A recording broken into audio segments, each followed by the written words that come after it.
प्रिय साधकों, बहुत बहुत आशीर्वाद। खुश रहिए। लॉकडाउन खुल गया है, आप काम पर जाने लगे हैं। जाना भी आवश्यक है, कर्म तो करना ही है हर स्थिति में। अभी भी कुछ शहरों में स्थिति अनुकूल नहीं है, इसलिए आपको पूरी सावधानी और सतर्कता अवश्य रखनी है। स्वास्थ्य की रक्षा परम आवश्यक है। मेरी बात पर बहुत ध्यान देना, थोड़ी सी भी चूक मत करना। आपसे फ़ोन पर वार्तालाप होती है और आप कहते हो कि मैं YouTube पर गुरुजी आपका प्रवचन की प्रतीक्षा करता हूँ। पहली बात तो मैं आपको कह दूँ कि मेरा प्रवचन नहीं होता है।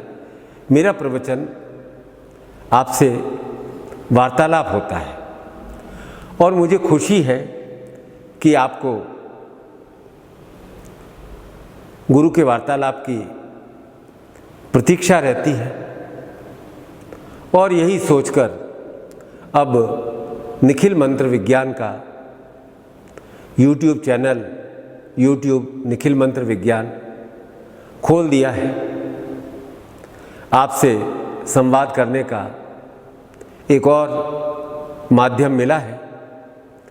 वैसे भी मैं तो स्पष्ट तौर से कहता हूँ कि जो व्यक्तिगत मिलने में आनंद है वो आनंद तो नहीं है,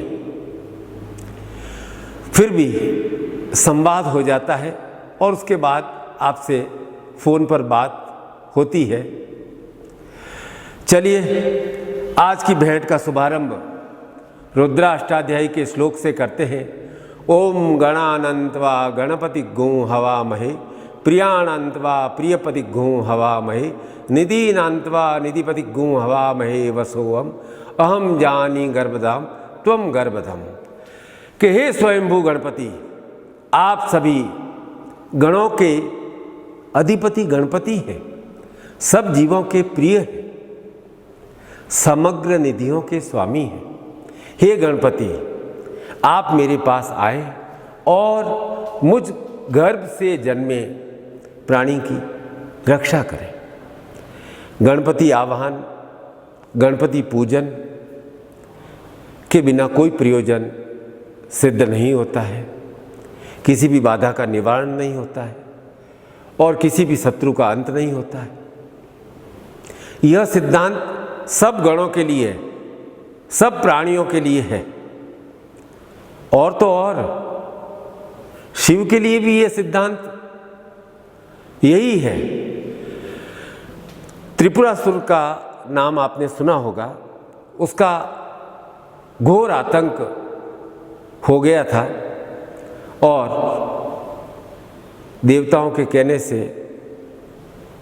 शिव युद्ध के लिए गए और भयंकर युद्ध के बाद भी त्रिपुरासुर बच गया। अब शिव जाएं और कार्य सिद्ध नहीं हो, यह तो बड़े ही आश्चर्य की बात है। शिव ने भी सोचा कि मुझसे युद्ध में क्या हो गया है, ऐसा कैसे हो गया। फिर याद आया कि हाँ, युद्ध में जाने से पहले गणपति को तो भोग लगाया नहीं, गणपति का तो आवाहन किया नहीं। और मैं जब दीक्षा देता हूं तो जब गणपति के मंत्र बोलता हूं तो क्या बोलता हूं? विद्यारंभे विवाहे च प्रवेशे च निर्गमे संग्रामे संकटे चैव विघ्नस्तस्य न जायते। कि विद्या के शुभारंभ में, विवाह में, प्रवेश में, कहीं यात्रा में जाते समय, संग्राम में, युद्ध के समय, किसी संकट में यदि गणपति का स्मरण किया जाए तो कोई विघ्न बाधा नहीं आती है। क्यों नहीं आती है? क्योंकि गणपति सिद्धि विनायक है। सभी कार्यों को सिद्ध करने वाले। हाँ, इससे मुझे याद आया कि सभी को सिद्धि चाहिए, और सिद्धि है, सिद्धि प्राप्त करनी है, इसके लिए साधना करते हैं, क्योंकि सिद्धि प्राप्ति का मार्ग साधना के द्वारा ही प्राप्त होता है। पर आप साधना को वो क्या कहते हैं 2 मिनट की मैगी मत समझ लेना कि 2 मिनट में किया और फल प्राप्त हो गया। सिद्धि के लिए बहुत अधिक श्रम साध्य क्रिया करनी पड़ती है, क्योंकि सिद्धि का अर्थ क्या है कि हमारे जीवन की उपलब्धि और उस उपलब्धि को सुरक्षित रखना। सिद्धि का अर्थ ये नहीं कि हमें एक सिद्धि प्राप्त हो गई है, हमें एक सफलता मिल गई है और हम साधना को भूल जाएं। इसलिए मैं हर बार आपको कहता हूं कि तुम अपनी साधना में, जीवन की साधना में, अपनी दैनिक साधना में, अपने जप तप में कभी भी विराम मत देना, निरंतर और निरंतर करते रहना। अब मैं आपको एक हनुमान जी का प्रसंग सुनाता हूं। हनुमान जी के पास सिद्धि थी, नवनिधियों के स्वामी थे। क्या लिखा है हनुमान चालीसा में? अष्ट सिद्धि नवनिधि के दाता, असवर दीन जानकी माता। कि जो हनुमान का स्मरण करता है उसे अष्ट सिद्धियां और नवनिधियां प्राप्त होती है। यह मां सीता द्वारा उन्हें वरदान प्राप्त हुआ। लेकिन क्या पूरे जीवन में हनुमान ने कभी विश्राम किया? सब सिद्धियों के, नवनिधियों के स्वामी होते होते भी निरंतर और निरंतर राम की सेवा में क्रियारत रहे, परिश्रमरत रहे। फिर मैं सिद्धियों की बात कहता हूं। अणिमा महिमा चेव लघिमा गरिमा तथा प्राप्ति प्राक्यामा ईशित्व वशित्व चाष्ट सिद्धये। 8 प्रकार की सिद्धियां हैं। अणिमा, महिमा, लघिमा, गरिमा, प्राप्ति, प्राकाम्य, ईशित्व और वशित्व। और इसके आगे और कोई सिद्धियां नहीं है। अब साधक के मन की मैं बात कहता हूं, आपके मन की बात समझ लो कि भाई सिद्धियों में तो मुझे केवल प्राकाम्य मिल जाए। प्राकाम्य का क्या अर्थ है? प्राकाम्य का अर्थ है कि जिस वस्तु की इच्छा हो वह मिल जाए। बस हमें अणिमा से क्या मतलब, महिमा से क्या मतलब, ईशित्व से क्या मतलब, गरिमा से कोई मतलब नहीं। बस प्राकाम्य प्राप्त हो जाए कि हम जिसकी इच्छा करें वह हमें प्राप्त हो जाए। अरे भाई, मेरे साथियों, मेरे शिष्यों, प्राकाम्य तक तो ठीक है, लेकिन ईशित्व, वशित्व, गरिमा, महिमा ये भी तो होने चाहिए जीवन में। मेरी बात को बहुत ध्यान देना। चलो इस बात पर एक और कहानी बताता हूं। सुर असुर की कथाएं आप बहुत जानते हैं कि वे सिद्धि प्राप्त करना चाहते थे, वे स्वर्ग पर अधिकार करते और देवता उन्हें हरा देते। जानते हो इसका कारण क्या था? असुर क्या करते? प्राकाम्य प्राप्त करना चाहते थे, शिव की पूजा करते, ब्रह्मा से वरदान प्राप्त कर लेते, नारायण से बच जाते कैसे भी करके कि भाई, और गणेश से कटे कटे रहते। इसलिए उन्हें सिद्धि तो मिल जाती थी, लेकिन वह सिद्धि स्थायी नहीं हो पाती थी। सिद्धि ऐसी हो, चाहे हमारी वाणी की शक्ति हो, चाहे हमारी वशीकरण की शक्ति हो, चाहे हमारा ईशित्व का भाव हो, चाहे हमारा प्राकाम्य का भाव हो, महिमा हो, स्थायी होनी चाहिए, स्थिर। ऐसा नहीं है कि आ गई और चली गई। तो विचार करो कि असुरों के पास सिद्धि क्यों नहीं टिकती थी, और असुर गणपति की वंदना क्यों नहीं करते थे। बहुत सीधी बात है। हमारे गणपति गणों के अधिपति किसके देवता हैं? बुद्धि के देवता हैं। और जो शुद्ध बुद्धि होती है वह अंतर्मन को प्रकाशित करती है। तो किसी भी सिद्धि को स्थायी रूप से प्राप्त करने के लिए शुद्ध बुद्धि चाहिए, और शुद्ध बुद्धि के प्रदाता है गणपति।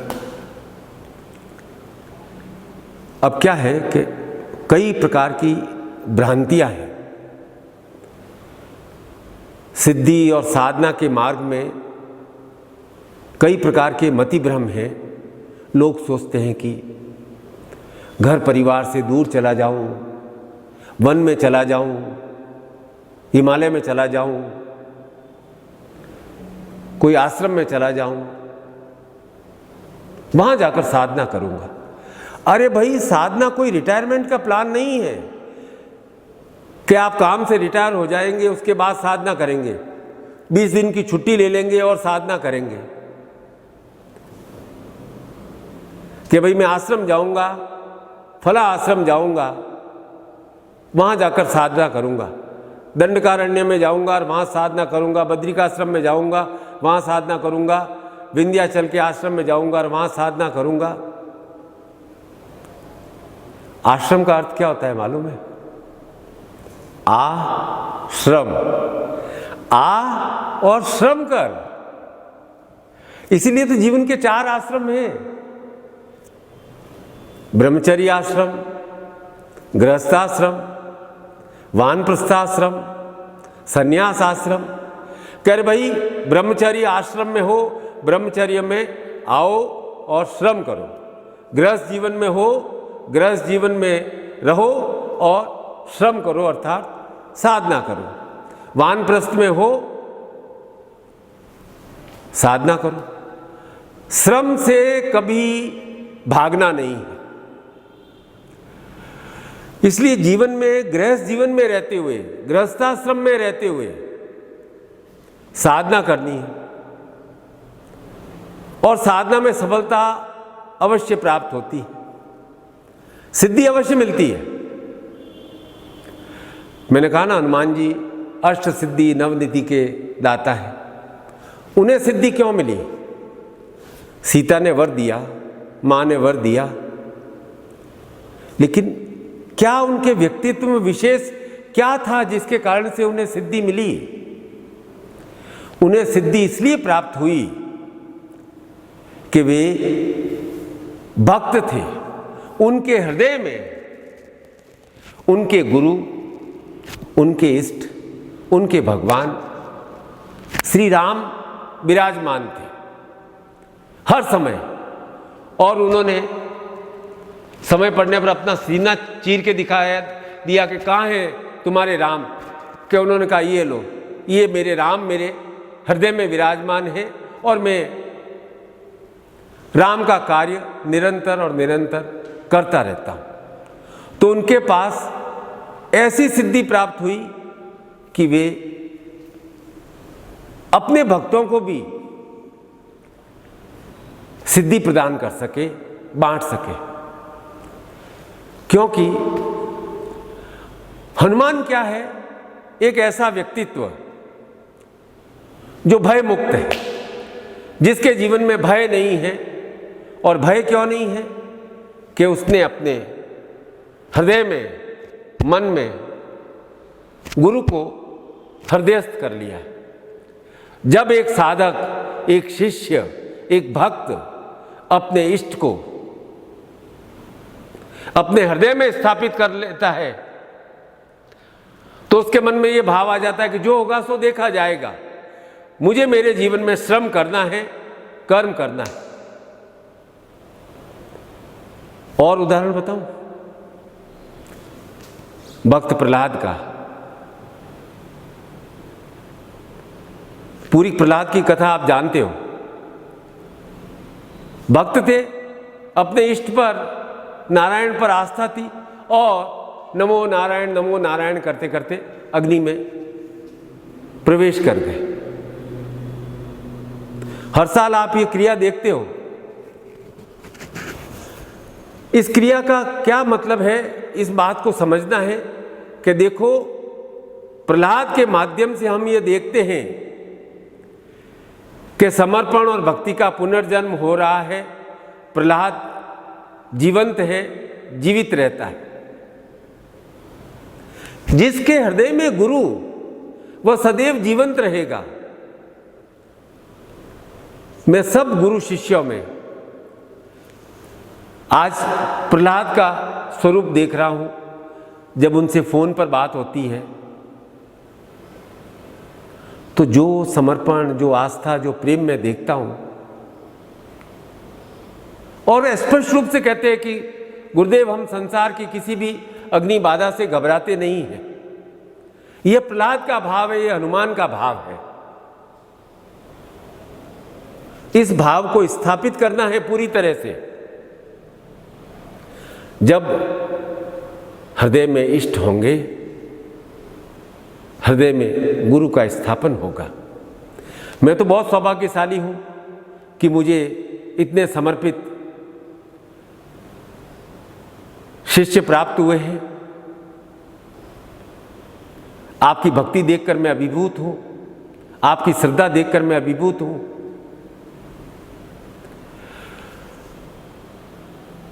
भय आखिर है क्या?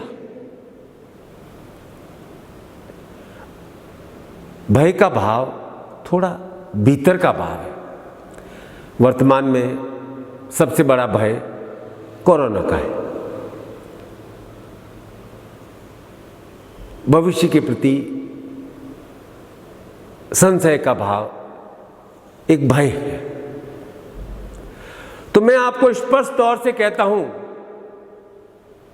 कि भय का नाश तो गुरुओं के गुरु रुद्र देवाधिदेव अवश्य कर देंगे। केवल आपकी भक्ति से नहीं करेंगे। इतना ये ध्यान देना,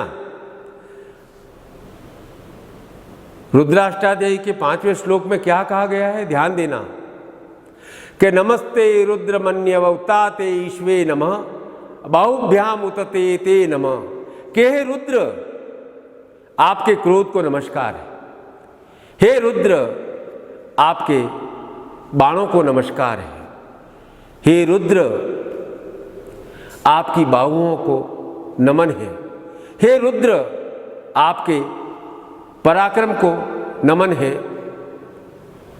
जिस पराक्रम से, जिस भुजाओं की शक्ति से आप शत्रुओं को समाप्त कर देते हैं, उन्हें स्तंभित कर देते हैं। महामृत्युंजय मंत्र तो बहुत बाद में रुद्राष्टाध्याय में आया। पहले रुद्राष्टाध्यायी में रुद्र की प्रार्थना में प्रहार शक्ति को नमन किया गया है कि हे रुद्र, हमें भी जीवन में वह प्रहार शक्ति प्राप्त हो कि हम बाधाओं का शमन कर सकें। आपको मालूम है, त्रिपुरासुर की मैं बात कह रहा था। त्रिपुरासुर का वध बाद में रुद्र ने एक बाण से ही कर दिया था। और त्रिपुरासुर एक असुर नहीं है। तारकासुर के 3 पुत्र, 3 भाई, तारकाक्ष, कमलाक्ष और विद्युन्माली है। अब मैं आपको और बात समझाता हूं कि असुर क्या है। असुर कोई प्राणी का नाम मत लो। असुर है आपके भय, और भय सबको लगता है। सबको लगता है, इसलिए किसकी शरण में जाते हैं? गुरु की शरण में। भय लगता है तो किसकी शरण में जाते हैं? रुद्र की शरण में। भय लगता है तो किसकी शरण में जाते हैं? हनुमान की शरण में। भय लगता है तो किसकी शरण में जाते हैं? गणपति की शरण में। और 3 भय हर मनुष्य के जीवन में है। 3 भय हमेशा उसके मन में चक्कर काटते रहते हैं, घूमते रहते हैं, घूमते रहते हैं।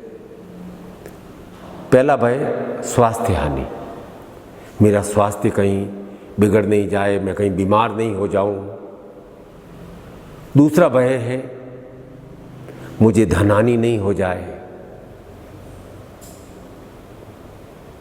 मेरा धन समाप्त नहीं हो जाए, धन का आवागमन बंद नहीं हो जाए। और तीसरा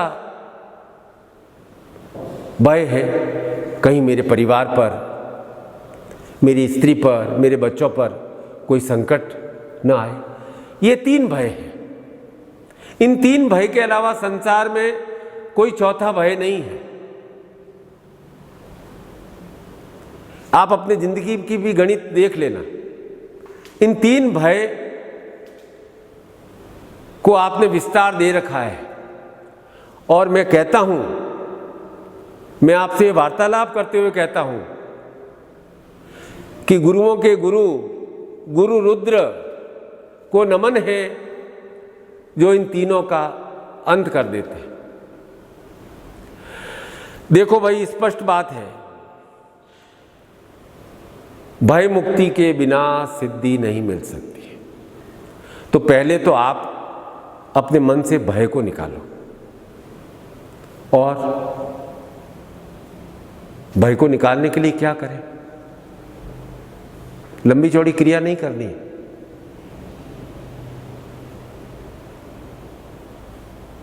भय को निकालने के लिए अपने हृदय में